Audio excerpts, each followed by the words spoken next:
السلام علیکم ورحمۃ اللہ وبرکاتہ۔ ہمارا معاشرہ انتہائی اذیت ناک انداز فکر پر مشتمل ہے۔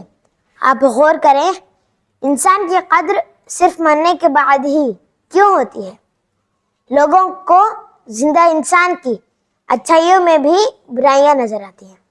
تمام اچھائیاں مرنے کے بعد ہی کیوں نظر آتی ہیں؟ احساس تب ہی کیوں جاگتا ہے؟ ایک دم سے محبتیں کہاں سے جاگ جاتی ہیں؟ کیا فائدہ ایسے احساس، قدر اور محبت کا؟ ان سب کی ضرورت تو زندہ انسان کو ہوتی، لیکن تب تو آپ اسے اپنی بے حسی اور نفرت سے مار دیتے ہیں۔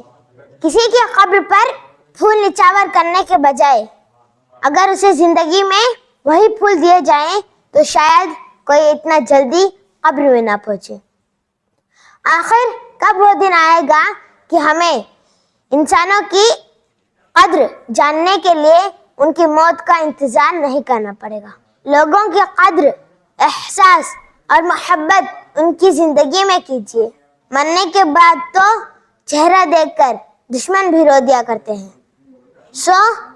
انسانوں کی ایسی قدر کیجیے کہ آپ کے آس پاس والوں کو جینے کا حوصلہ ملے، مرنے کا نہیں۔ خدا حافظ۔